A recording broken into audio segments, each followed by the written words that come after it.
प्रणाम मित्रों, कुलदीप भगत online classes में पुनः स्वागत करता हूं आपका। आज अपन चर्चा करते हैं। इससे पहले अपन ने संगम साहित्य पढ़ा। संगम के अंदर चेर, चोल, पांडे राजवंश है, इनकी राजनीतिक व्यवस्था देखी। आज जो क्लास है इसके अंदर अपन देखेंगे संगम काल में सामाजिक जीवन है, प्रशासनिक जीवन है, आर्थिक जीवन है, धार्मिक जीवन है, इसके बारे में बातें करेंगे। तो देखिए, सबसे पहले अपन बात करें संगमकालीन प्रशासन के बारे में। प्रशासन देखिए, संगमकालीन प्रशासन, संगमकालीन प्रशासन है, इसके बारे में अपन बात करते हैं। देखिए सर, प्रशासन यहां पर जो राजतंत्र था, वंशानुगत था राजतंत्र। राज्य सभा है, राज्यसभा नालवे कहलाती थी। राजा का न्यायालय है, ये मनरम कहलाता था। सेना का कप्तान यह एनाड़ी कहलाता था। संपूर्ण राज्य क्षेत्र यह मंडलम कहलाता था। मंडल है, मंडल प्रांतों में बटा था, प्रांतों में बटा था। देखिए इकाई देखिए, मंडल, मंडल से छोटा नाड़ू, नाड़ू से छोटा उर, उर कोई पेरूर भी कहते हैं। तो मंडल है, ये तो हो गया राज्य, नाड़ू हो गया प्रांत, और उर हो गया गांव, गांव हो गया। ये प्रशासनिक इकाई है। राजा का दरबार, राज्यसभा, नालवे अपन ने बात कर ली, राज्यसभा बोल दो, राजा का दरबार बोल दो। नेक्स्ट है, बड़े नगरों का उल्लेख किया है। बड़े नगरों का, बड़े नगरों का उल्लेख हुआ है। पुहार, पुहार है, ये चोल बंदरगाह था, चोल बंदरगाह, वह चोलों की राजधानी, इसका उल्लेख हुआ है पुहार। नेक्स्ट है, एक है उरेयूर, उरेयूर को उल्लेख हुआ है। यह जो थी चोल राजधानी थी, ये भी चोल राजधानी, ये तटीय, तटीय राजधानी के रूप में उल्लेख हुआ है। नेक्स्ट है कोरकई, कोरकई है, यह पांड्यों की तटीय राजधानी, पांड्यों की तटीय राजधानी। नेक्स्ट है मदुरई, ये है पांड्यों की राजधानी। इन नगरों का भी यहां पर उल्लेख हुआ है। नेक्स्ट है, युद्ध के अंदर वीरगति प्राप्त जो सैनिक थे, इनका एक स्मारक बनाया जाता था, स्मारक बनाया जाता था, जिसे नडुकल, नडुकल वीरकल कहा जाता था। इंपॉर्टेंट बात है ये। नेक्स्ट है, राजा की जो उपाधियां होती थी, राजा की उपाधियां, ये देखिए कौन कौन सी उपाधियां होती थी। मन्नम, मन्नम, वेदन, कारवेन, इरेमन। नेक्स्ट है अधिराज। नेक्स्ट देखिए, पेरुनल क्या होता था, महान दिन होता था। पेरुनल महान दिन होता था, यानी राजा का जन्मदिन। राजा का जन्म दिन। नेक्स्ट है कोमहन। कोमहन क्या होता था? ये होता था तमिल ग्रंथों में राजा का बड़ा बेटा होता था, राजा का पुत्र यानी युवराज होता था। नेक्स्ट है इलेगो, और इलेगो होता था राजा के अन्य पुत्र,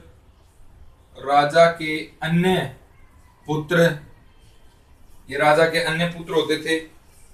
देखिए भी अपन बात करते हैं संगम काल का प्रशासन। राजतंत्र था, राजतंत्र वंशानुगत था। राज्यसभा या राजा का जो दरबार होता था उसे क्या कहते थे? नलवे या नालवे। राजा का न्यायालय होता था उसे कहते थे मनरम। सेना का कप्तान होता था उसे कहते थे अनाड़ी। संपूर्ण राज्य क्षेत्र था ये कहते थे मंडलम। मंडलम कई प्रांतों में बटा हुआ था।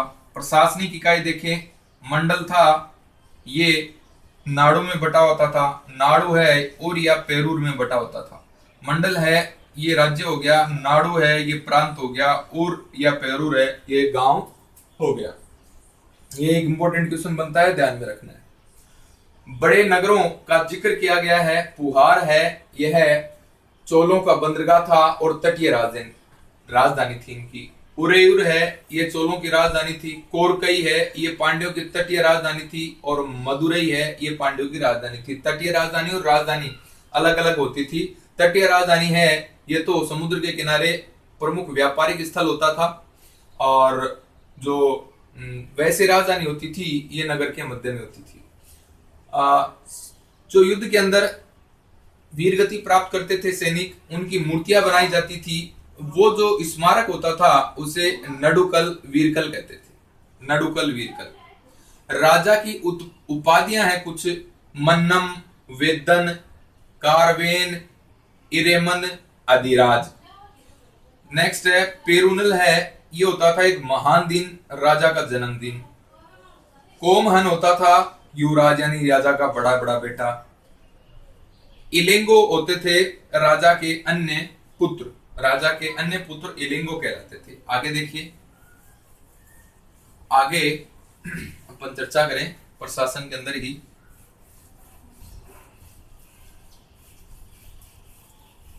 प्रशासन में देखें आप और क्या इंपॉर्टेंट बात होगी।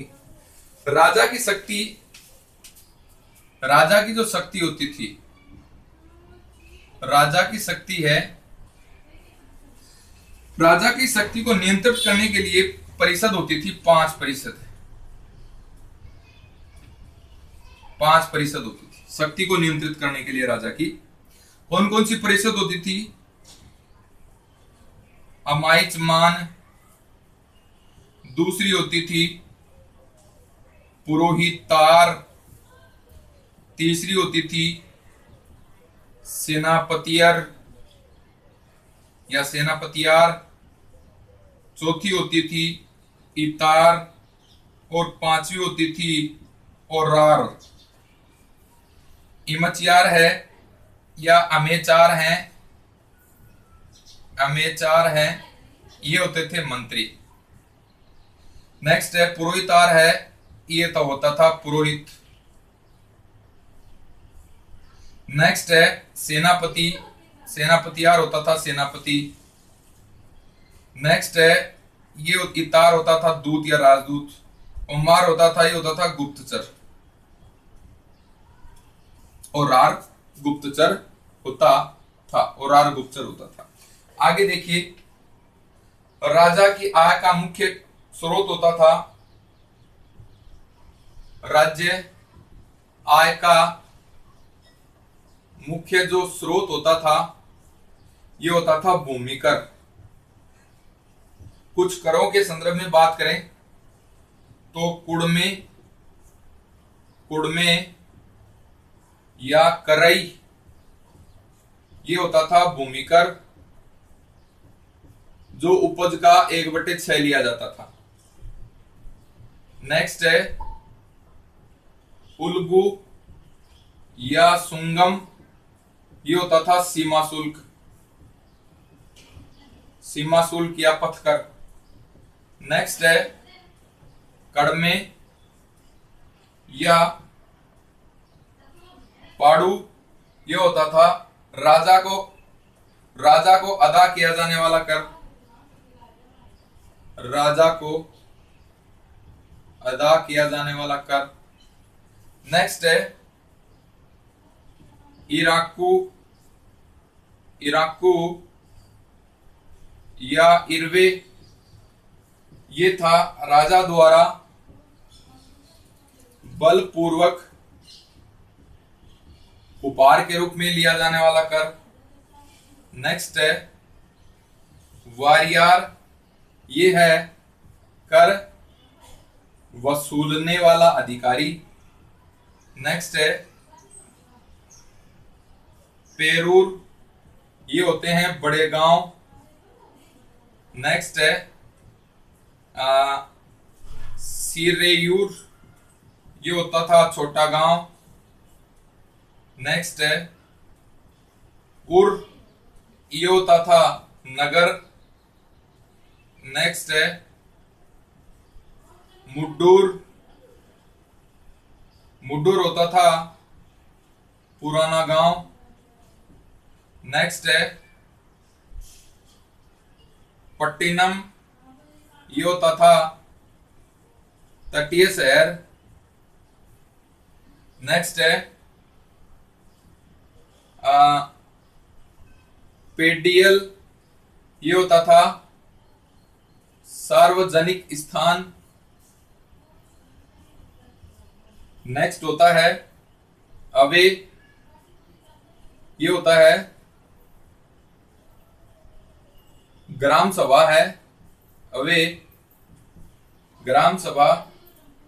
साले, ये है प्रमुख सड़क, प्रमुख सड़क।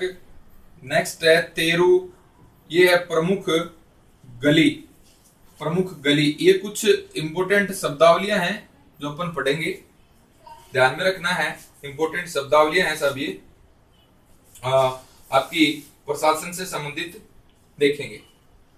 प्रशासन की अपन बात कर रहे हैं।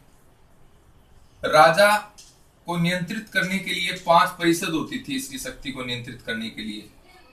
आमेचार, इसमें मंत्री होते थे। पुरोहितार, इसमें पुरोहित होते थे। सेनापतियार, इसमें सेनापति होता था। इतार, इसके अंदर दूत होते थे, राजदूत होते थे। औरार, इसके अंदर गुप्तचर होते थे। नेक्स्ट है राज्य की आय का प्रमुख स्रोत है, ये भूमिकर हुआ करता था। कुड्डेम या करई भूमिकर होता था, 1/6 लिया जाता था उपज का। उल्गु या सुंगम, ये सीमा शुल्क होता था। कड़मे या पाडू, ये राजा को अदा किया जाने वाला कर होता था। नेक्स्ट है इराकू या इरवे, ये बलपूर्वक राजा को उपहार में दिया जाने वाला कर होता था। नेक्स्ट है वारियार, ये कर वसूलने वाला अधिकारी होता था, कर वसूल करने वाला अधिकारी होता था। पेरूर, ये बड़ा गांव होता था। सिमेयूर, छोटा गांव होता था।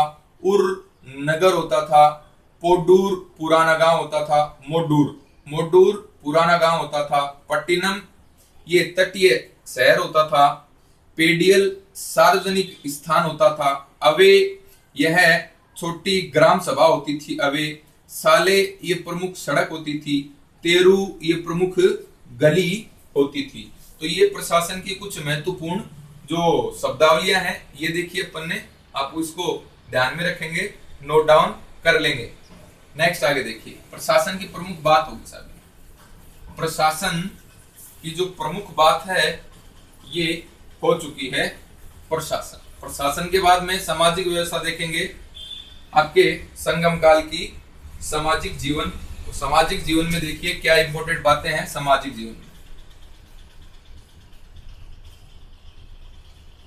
सामाजिक जीवन देखिए सर, सामाजिक जीवन, समाज मुख्यतः 4 भागों में बटा था। समाज मुख्यतः 4 भागों में बटा था। पहला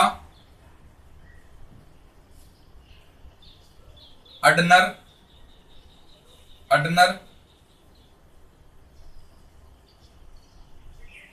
अडनर अर्थात ब्राह्मण। दूसरा था अरसर अर्थात शासक वर्ग। नेक्स्ट है वेलाल अर्थात कर्षक, कर्षक वर्ग हो गया, कर्षकों का मुखिया है। नेक्स्ट है वेणीगर, वेणीगर अर्थात वणिक हो गया, वणिक। नेक्स्ट देखिए कुछ शब्दावलियां हैं, ये इनके अपन चर्चा करें। जैसे देखेंगे सुडुम वर्ग, सुडुम वर्ग ये होता है ब्राह्मण व बुद्धि जीवियों का वर्ग। दूसरा है आपका अरसर वर्ग, इसके अंदर शासक व योद्धा आ गए। तीसरा जो है ये है आपका वेनिगर, इसमें व्यापारी आ गया। नेक्स्ट है चौथा है ये वेलाल वर्ग आ गया, इसके अंदर है किसान। पांचवें नंबर पे अपन बात करें पाणर, ये हो गया नर्तक। छठे नंबर पे बात करें विडेलियर, ये हो गया नर्तकी। सातवें नंबर पे बात करें ओबेयर, ओबेयर या नचेलियर, ये होगी कवियत्री। नेक्स्ट है पुल्लेयन, पुल्लेयन है ये हो गया दस्तकार। नेक्स्ट है एनियर, एनियर हो गया शिकारी। नेक्स्ट है मरवन, मरवन हो गया डाकू। और तच्चन, तच्चन हो गया बढ़ई। और कोलन, कोलन हो गया लोहार, कोलन हो गया लोहार। देखिए सामाजिक जीवन की अपन बात करें, सामाजिक जीवन में जिस प्रकार से अपन देख रहे हैं कि आर्यों की जो व्यवस्था थी, सामाजिक व्यवस्था की चार वर्ण थे, चार वर्णों में विभाजित था।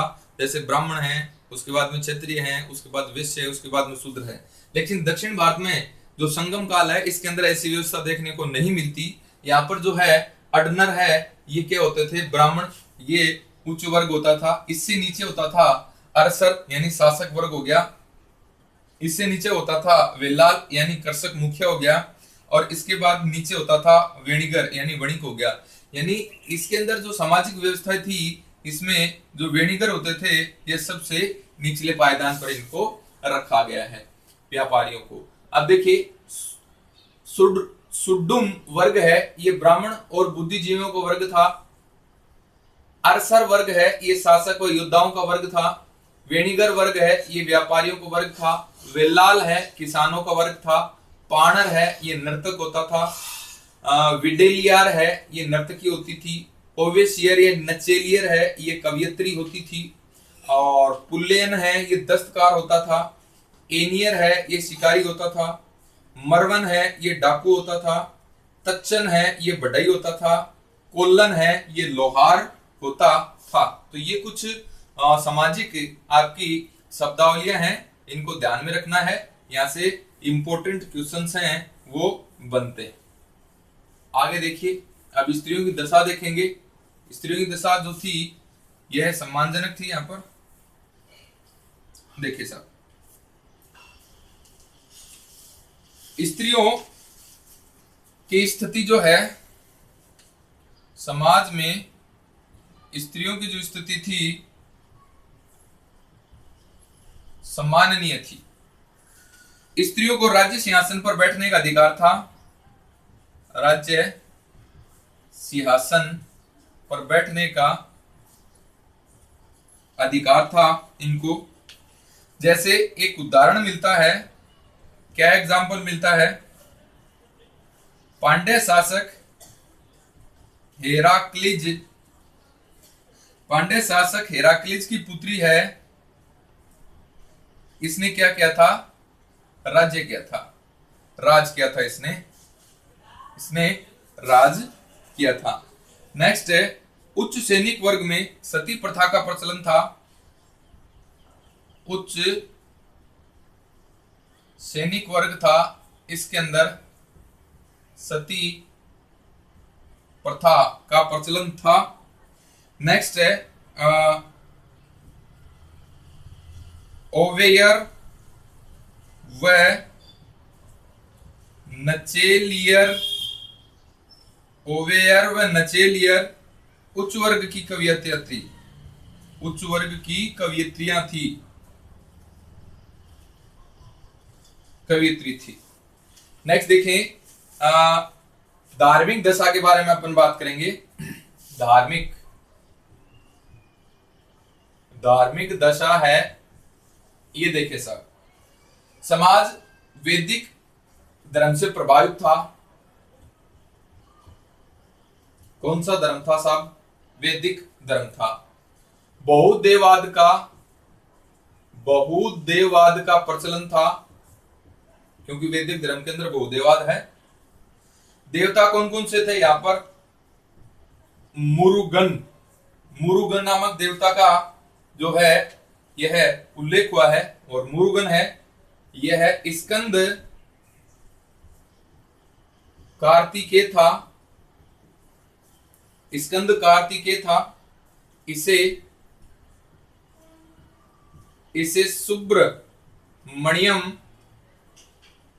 सुब्रमण्यम भी कहा जाता था, तथा वेलन कुमार भी इसे ही कहा जाता था। इसका जो प्रतीक होता था, इनका प्रतीक मुर्गा होता था साहब। और जो शिकारी होते थे, शिकारी इनकी मुख्यतः पूजा किया करते थे। 2 नंबर पे देखिए, मरुडम इंद्र, यह है वर्षा का देवता होता था, वर्षा का देवता। 3 नंबर पे देखिए, कृष्ण चरवाहे जो हैं इनके उपासक थे, ये इनकी पूजा करते थे। कहीं कहीं कृष्ण का जो नाम है यह विष्णु भी मिलता है यहाँ पर, यानी विष्णु है तिरुमल। ये क्वेश्चन पूछा हुआ, तिरुमल विष्णु की पूजा का उल्लेख भी यहाँ पर मिलता है। अब आगे देखेंगे, इसको देख लेते हैं अपन, क्या क्या इसमें इंपॉर्टेंट बातें हैं। सामाजिक जीवन में स्त्रियों की स्थिति थी, सम्माननीय स्थिति थी। स्त्रियों को राज्य सिंहासन पर बैठने का अधिकार था। एग्जाम्पल के रूप में देखिए, पांड्य शासक था हेराक्लिस की पुत्री है, इसने क्या किया था? शासन किया था, राज किया था। उच्च वर्ग के अंदर सती प्रथा का प्रावधान था, वैसे सामान्य नहीं थी सती प्रथा जैसे क्षत्रियों में होती है। ओवेयर व नचलियर जो थे, ये उच्च वर्ग की कवियत्रियां थी, यानी कवियत्रियां जो थी, ये 2 नाम आते हैं, ओवेयर और नचेलियर। ये दोनों जो थी ये कवियत्रियां थी, कौन से काल की? संगम काल की। ये जो स्थिति है ये स्त्रियों की स्थिति आपको दर्शाती है। धार्मिक दशा देखें तो वैदिक धर्म को मानने वाले थे, बहुदेववाद का प्रचलन था, इसमें कुछ देवता हैं। देवता देखिए मुरुगन, यह स्कंद कार्तिकेय के रूप में पूजा जाता था। इसे सुब्रमण्यम या वेलन कुमार भी कहते हैं। इनका जो प्रतीक था ये मुर्गा था, और इनकी पूजा करते थे ये शिकारी वर्ग के लोग ज्यादा करते थे। मरुडम जो होता था ये वर्षा का देवता यानी इंद्र के रूप में इसकी पूजा होती थी। कृष्ण जो थे ये चरवाहे इनके उपासक होते थे, और कृष्ण को कहीं कहीं विष्णु नाम से भी जाना गया है दक्षिण भारत के अंदर। और विष्णु को दक्षिण भारत में किस नाम से जानते हैं? तिरुमल के नाम से। और ये इंपॉर्टेंट क्वेश्चन है, ये क्वेश्चन पूछा हुआ है, दक्षिण भारत में विष्णु जो है इसे किस नाम से जाना जाता है, तो तिरुमल के नाम से जाना जाता है। आगे देखिए साहब, आपकी धार्मिक व्यवस्था है, इसकी चर्चा कर रहे हैं। धार्मिक व्यवस्था की, धार्मिक व्यवस्था है जिसमें देखिए और कौन कौन से रहेंगे। एक है अर्धनारीश्वर,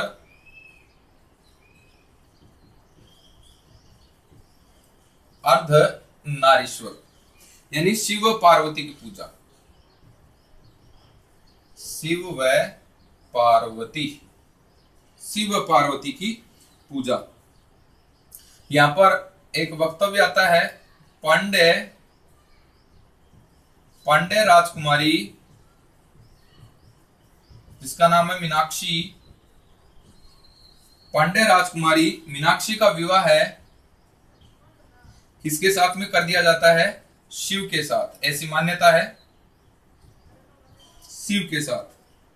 और मदुरा के अंदर, मदुरा क्षेत्र है, मदुरा के अंदर प्रसिद्ध मीनाक्षी मंदिर का निर्माण करवाया गया। मदुरा के अंदर प्रमुख मीनाक्षी मंदिर है। नेक्स्ट देखिए, देवियों में सरस्वती की पूजा अधिक की जाती थी, सरस्वती को अधिक पूजा जाता था। और परशुराम की माता मरियम्मा की पूजा की जाती थी, मरियम्मा की पूजा की जाती थी। इसी मरियम्मा को चेचक की देवी कहते थे, चेचक की देवी यानी शीतला देवी हो गई। नेक्स्ट है, और सीमा रक्षक देवी होती थी, सीमा की देवी ये होती थी चेलम्मा, चेलम्मा ये सीमा की देवी होती थी। संगम साहित्य के अंदर, संगम साहित्य में राम का देवता के रूप में, राम देवता के रूप में उल्लेख नहीं है, इंपॉर्टेंट बात है साहब, राम का उल्लेख है ये संगम साहित्य में नहीं मिलता है। आगे देखेंगे, आर्थिक जीवन की अपन बात करेंगे। आर्थिक जीवन में व्यापार है, इसके संदर्भ में बात करें। देखिए आर्थिक जो स्थिति थी ये कैसे थी। आर्थिक जीवन, राज्य के आय का प्रमुख साधन था, आय का प्रमुख जो साधन था ये था कृषि, आय का प्रमुख साधन कृषि। निम्न वर्ग की महिलाएं होती थी, ये क्या करती थी, कृषि कार्य करती थी। निम्न वर्ग की महिलाएं कृषि कार्य करती थी और इन महिलाओं को एक शब्द से पुकारा जाता था, कंडेशियर, कंडेशियर कहा जाता था। नेक्स्ट है भूमि कर, भूमि कर प्राय उपज का 1/6 लिया जाता था जिसे केरई कहा जाता था। कृषि के अंदर दास प्रथा का प्रचलन था लेकिन घरों में नहीं थे दास। नेक्स्ट है भूमि माप को, भूमि की जो माप होती थी उसे कहते थे माँ या वेली, भूमि माप को माँ या वेली। भूमि कर होता था किरई। नेक्स्ट है चुंगी, चुंगी या सीमा शुल्क, ये होता था उल्लुगु। ये पहले भी इस शब्द की अपन ने चर्चा कर ली है। राजा की जो भेंट होती थी इसे कहते थे कड़मे। और कर वसूलने वाला जो अधिकारी था ये होता था वरीयम, इसकी भी अपन ने चर्चा कर ली है पहले। देखिए धार्मिक व्यवस्था में देखिए अर्धनारीश्वर जो है शिव और पार्वती की पूजा का यहाँ पर वर्णन मिलता है। पांड्य राजकुमारी थी मीनाक्षी, जिसका विवाह है किसके साथ कर दिया गया, शिव के साथ कर दिया गया, ऐसी मान्यताएं हैं। और मदुरा के अंदर मीनाक्षी मंदिर का क्या हुआ, निर्माण हुआ। इंपॉर्टेंट क्वेश्चन है। देवियों में सबसे जो अधिक पूजनीय थी, ये थी सरस्वती। सबसे अधिक इनकी पूजा होती थी, सरस्वती की पूजा होती थी। परशुराम की माता का नाम था मरियम्मा, जो चेचक की देवी यानी वर्तमान शीतला देवी के रूप में पूजी जाती है। नेक्स्ट है, सीमा की देवी होती थी चेलम्मा। और संगम साहित्य के अंदर राम नामक देवता का कोई उल्लेख नहीं है। अब आर्थिक देखें जीवन, आय का प्रमुख साधन क्या होता था, कृषि होता था। निम्न वर्ग की जो महिलाएं होती थी वो कृषि का कार्य करती थी, जिन्हें कंडेशियर कहा जाता था। भूमिकर जो प्राय है उपज का 1/6 लेते थे, जिसे कैरई कहते थे। कृषि के अंदर दास प्रथा का प्रचलन था, लेकिन घरों में दास प्रथा नहीं थी। भूमि माप है, इसे माँ या वेली कहते थे। भूमिकर है, इसे करई कहा जाता था। सुंगीकर है, इसे उल्गू कहा जाता था। राजा को भेंट जो दी जाती थी उस कर का नाम था कड़मे। तो ये प्रमुख कुछ शब्दावली थी आपकी आर्थिक शब्दावली। आर्थिक शब्दावली की पहले भी अपन ने बात करी है, वो भी आप ध्यान में रखेंगे। आर्थिक शब्दावली में अर्थव्यवस्था चल रही है संगम काल की। संगम काल की अर्थव्यवस्था के बारे में अपन बात कर रहे हैं। नेक्स्ट देखिए, वाणिज्य व्यापार देखिए। वाणिज्य व्यापार, वाणिज्य व्यापार की अपन बात करें तो देखिए, संगम साहित्य में पांड्य राज्य में, संगम साहित्य के अंदर जो पांड्य राज्य है, इसके प्रमुख जो बंदरगाह थे पांड्य राज्य के, ये था सालियूर। प्रमुख बंदरगाह कौन सा था, सालियूर। और चेर जो राज्य था, इसका प्रमुख बंदरगाह कौन सा था, बंदर नामक बड़े बंदरगाहों का जिक्र किया गया है। एक में आपको पश्चिमी तट के बंदरगाह, पश्चिमी तट के बंदरगाह और पूर्वी तट के बंदरगाह, इनकी चर्चा कर लें अपन। तो पश्चिमी तट में है नोरा, दूसरा है मुशीरी, तीसरा है तोंडी, चौथा है नेलसीड़ा, पांचवा है मुजिरिश, छठा है बकरे, सातवां है वलिता, आठवां है कोमारी।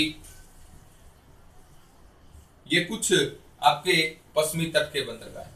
अब संगम काल के अंदर पूर्वी तट के बंदरगाह देखें, कोलची, दूसरा है कमरा, तीसरा है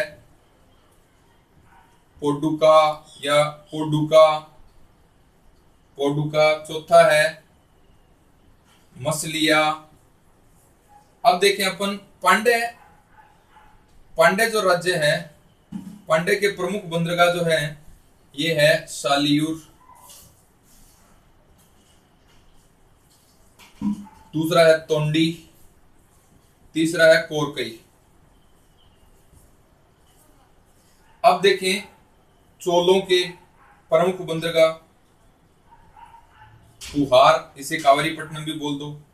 अब है चेर है इनके प्रमुख बंदरगाह, बंदर व मुशीरी।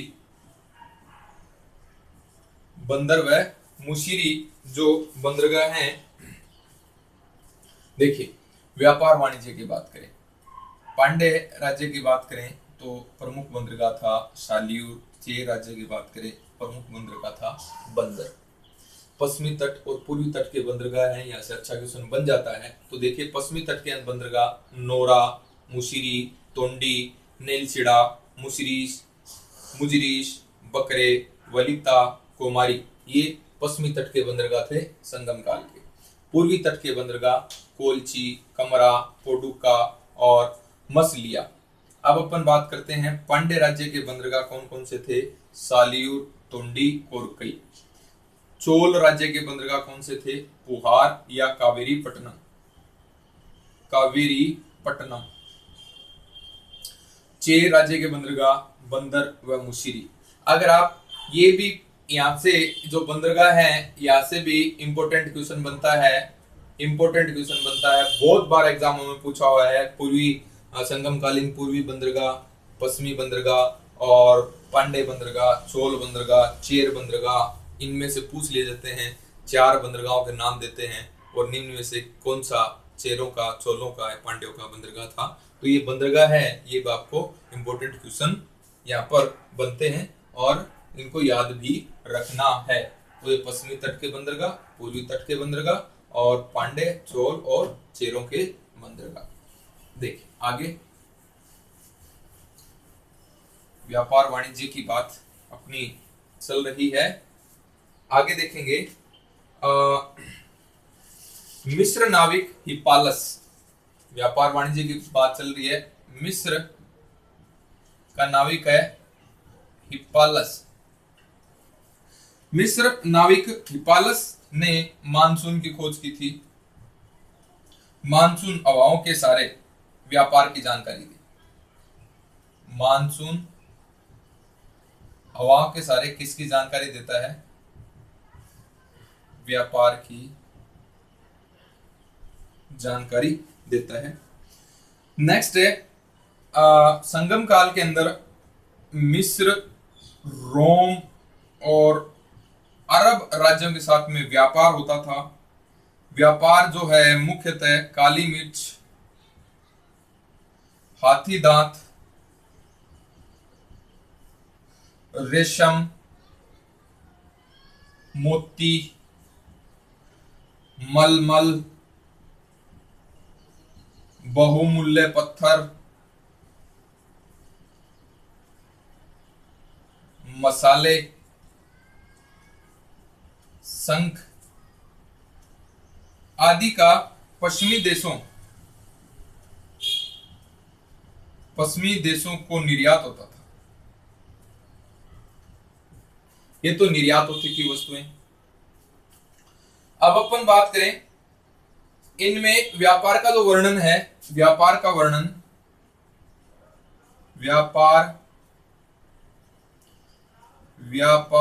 वर्णन है, यह पुस्तक पेरी प्लस करती है। पेरी प्लस नामक पुस्तक है, यह पेरी प्लस एथेंसी के नाम से है पुस्तक। ये व्यापार का वर्णन करती है। रोम के साथ मुख्यतः मुजरिस व पुहार बंदरगाहों से व्यापार होता था। मुजरिस व पुहार बंदरगाह से क्या होता था? व्यापार होता था। इंपोर्टेंट क्वेश्चन बनता है यह भी। नेक्स्ट है सिक्के, पुखराज, मूंगे, सीसा,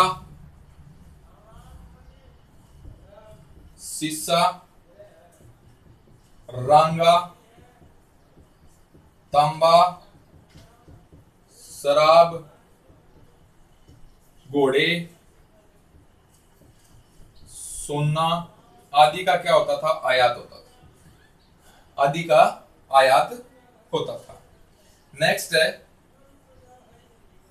अरिकमेडु। अरिकमेडु केरल के अंदर स्थान है। इस अरिकमेडु से मोहरे व रोमन मोहरे व रत्न मिले हैं। प्रचुर मात्रा में है ये। और ये रोमन के शासक अगस्टस नीरो और टाइबेरियस के सिक्के मिले। टाइबेरियस के क्या मिले हैं? सिक्के मिले। तो ये जो बात है ये अपनी होगी व्यापार के संदर्भ में। देखें मिस्र का यात्री है हिपालस, जो कहता है कि मानसूनी हवाओं की जानकारी देता है व्यापार के संदर्भ में। मिस्र, रोम, अरब के साथ में संगमकालीन जो देश हैं या संगमकालीन जो राजवंश है, चेर, चोल, पांडे, ये व्यापार करते थे इनके साथ में। व्यापार के अंदर जो निर्यात किया जाता था वो क्या क्या? काली मिर्च, हाथी दांत, रेशम, मोती, मलमल, बहुमूल्य पत्थर, मसाले, शंख आदि सभी क्या होता था? निर्यात होता था। व्यापार का वर्णन जो है ये पेरिप्लस नामक अज्ञात लेखक की पुस्तक है, इससे ज्ञात होता है। रोमन के साथ में जो व्यापार होता था ये मुजरिस और पुहार नामक बंदरगाह से होता था। इंपोर्टेंट क्वेश्चन है। आयात क्या करता था? ये जो क्षेत्र यानी चेर, चोल, पांडे क्या आयात करते थे दूसरे देशों से? सिक्के, पुखराज, मूंगे, सीसा, रांगा, तांबा, शराब, घोड़े, सोना, ये आयात होता था। इंपोर्टेंट क्वेश्चन बनता है, अरिकमेडु निस्थान है, ये केरल के अंदर है। यहाँ से रोमन, मौर्य और रत्न मिले हैं। कौन से शासकों के मिले हैं? अगस्टस, नीरो और टाइबेरियस के। इसका मतलब ये हो गया कि रोमन के साथ में भारत का जो व्यापार है, रोम के साथ में भारत का व्यापार है, ये बड़ा ही प्रगाढ़ था। ये जो है ये उल्लेख है, ये कौन सा क्षेत्र करता है? अरिकमेडु, और अरिकमेडु से प्राप्त रोमन मुद्राएं। तो ये बातें जो आपकी थी ये संगम साहित्य के अंदर सामाजिक, आर्थिक, व्यापारिक, धार्मिक और राजनीतिक जीवन के बारे में थी। और ये अपन बात कर चुके हैं संगम काल की। संगम काल में अपन ने प्रमुख राजवंश भी पढ़ा है, प्रमुख साहित्य भी पढ़ा है, और यहाँ की जो प्रमुख व्यवस्थाएं थी वो भी पढ़ी है, प्रशासन से लेकर के व्यापार तक। धन्यवाद मित्रों।